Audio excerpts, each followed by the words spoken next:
pagbana sa atong kahimtang sa panahon pinag ni retired Pag-asa Vice Director Oscar Tabada. Salamat Director Tabada sa paninimong pagtukaw o pagtuon.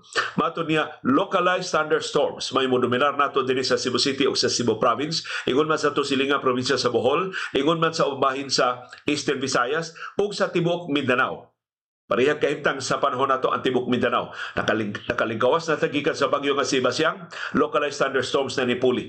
Pero nagpabilin tang bugnaw dinhi sa atong syudad ug sa probinsya sa Subo kay amihan man gyud gihapon ang hangin nga ni-prevail all over the country. Ang shear line mo ni panag-abot sa bugnaw hangin sa amihan o sa init nga hangin gikan sa Pasifiko ang easterlies naa karon sa Mimaropa. Sumasuanon ang Mimaropa naglagip sa Palawan, naglagip sa West Philippine Sea, nga gustong ilugod sa China ato ng panalipdan ang kabahin sa itong nasundong teritoryo. Share line sab, masuanon sab karon ang Bicol region, ang Western Visayas, Iloilo, Guimaras, Capiz, Antique ug Aklan. Ang Eastern Samar, ingon man ang Aurora, Rizal, Laguna, Quezon. Ang Northern Samar, mausap, wanon sab karong buntaga tungod sa share line. Ang Northeast Monsoon, nibalik o kanaog na nakaroon balik sa Metro Manila, nasa Cagayan Valley, nasa Cordillera Administrative Region, nasa Nueva Ecija, Bulacan, o sa ubang bahin sa Calabarzon, o ubang bahin sa Luzon.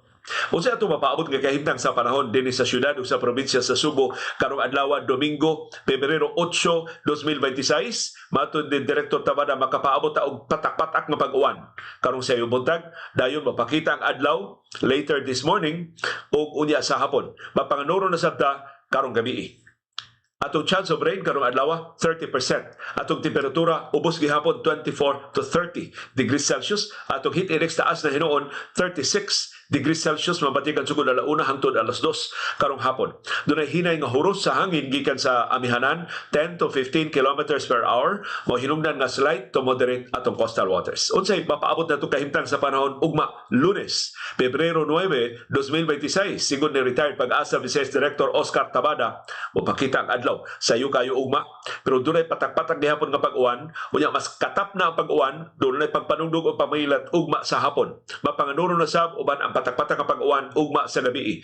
Dako atong chance of rain ugma 50%, 50%. Dunay posible nga pagbaha o pagdahili sa yuta atol sa kusog nga pagbundak sa uwan.